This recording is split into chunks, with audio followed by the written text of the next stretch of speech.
Okay, we're rolling. Alright, so quite a few times I stumble across these pages on Facebook, outboard repair pages, Merc pages, OMC pages, Yamaha, Hondas, all the different forums, Merc Cruiser even, that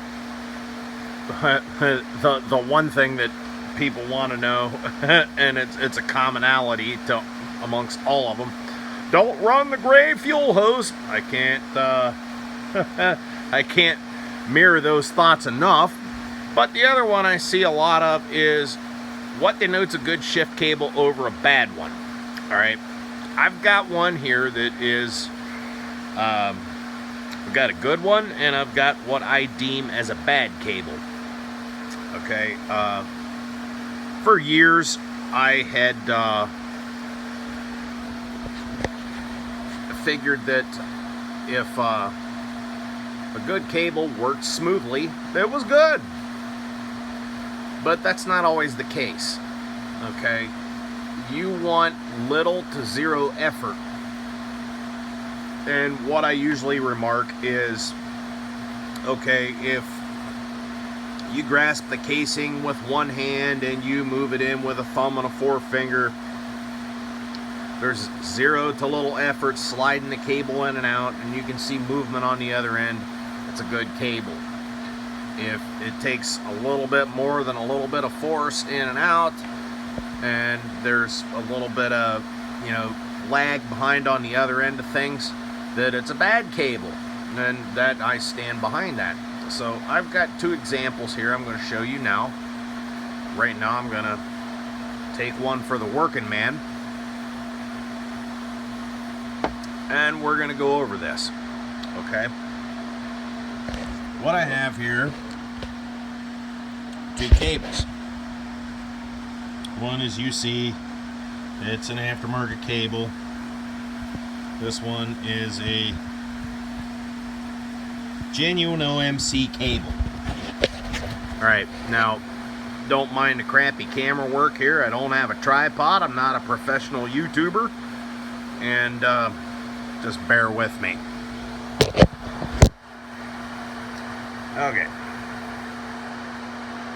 Here we have the OMC cable. Alright, when I say grab it by the casing, I mean like this. Grab it with a thumb and a forefinger and try to give it a pull.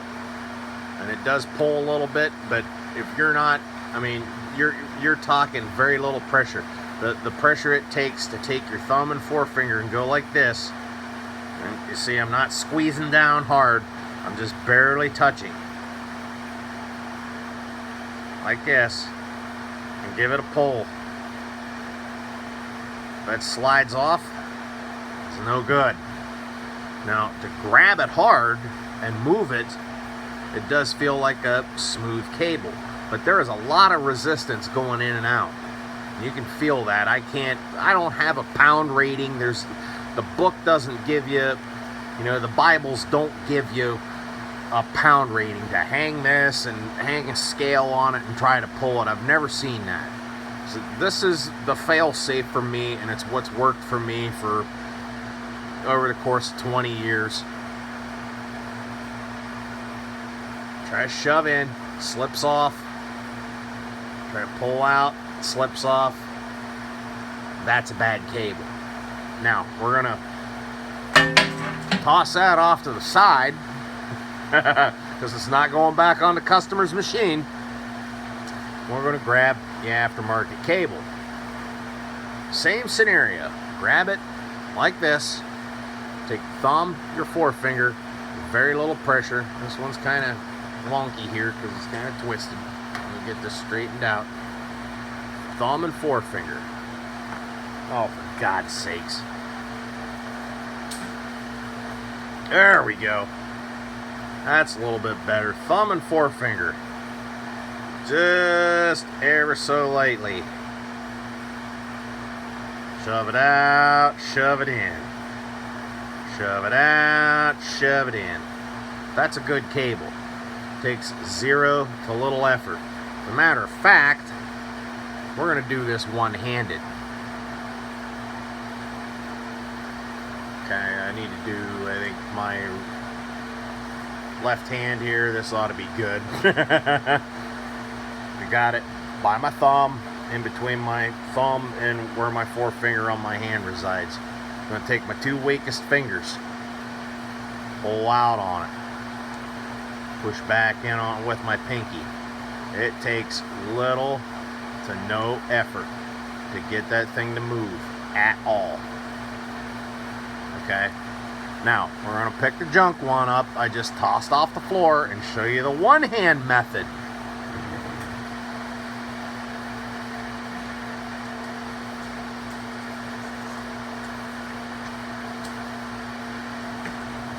Forgive the crappy camera work, forget the background noise. Listen, kids, and don't get stuck. Here we go. 2 fingers, thumb and forefinger in between. Try to pull that out, and it can't be done. It don't matter how hard I try to grab that son of a bitch. It will not slide out. Let's try to extend it. Do the same thing with just my pinky. Here we got it like this. And it takes a lot of effort to get that damn thing to go back in. And you can see there's all kinds of schmutz and gunk and crap on the cable. We'll take a look-see at the other side of it. And here again, it takes some effort. It takes some effort. Get that thing to move. The complaint was that he thought his control box was bad because it wasn't, when he'd come off a high speed, he'd throttle back and the thing wouldn't throttle back. He'd have to send his old lady back and physically shove on the cable on a Johnson 25 to get it to work. Alright, we're going to do the other end on the good cable.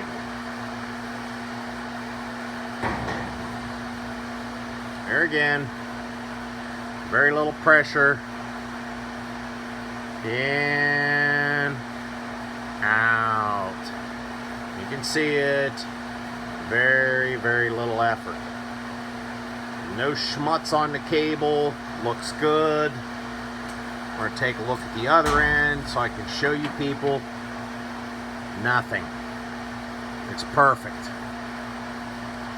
Okay, and the other thing you need to do, which I don't have a camera person here to show you, and I don't have 2 cameras to show you the effect of, but when you got one end of it and you're trying to do this, look at your other end. As soon as you start to move the end that you got in your hands, that other end should start moving. If it don't, junk the cable. Get rid of it. Get a set of new cables. You've eliminated half your problem. Chances are good, if you do have a control box problem, when you get into control box to change the damn cable to start with, you're going to find an issue.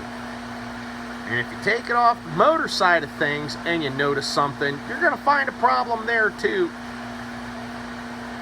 But chances are good, 9 times out of 10, if you've got shifting or throttle issues where it's hard to get back from high speed to low speed or get it to shift in and out of gear, the very first thing you do is do this very simple check. Pull the thing apart. You're going to be into it anyway, and give it the old Heathster finger slide test. If it doesn't do this, junk the cable. You're only fighting a losing battle if you don't. So that's my public service announcement for the day for anybody on YouTube, because I am posting this on YouTube, and I'm going to post it to a lot of the outboard repair pages and the Merc Cruiser repair pages and all that good stuff. And have a good night. Take one for the working man.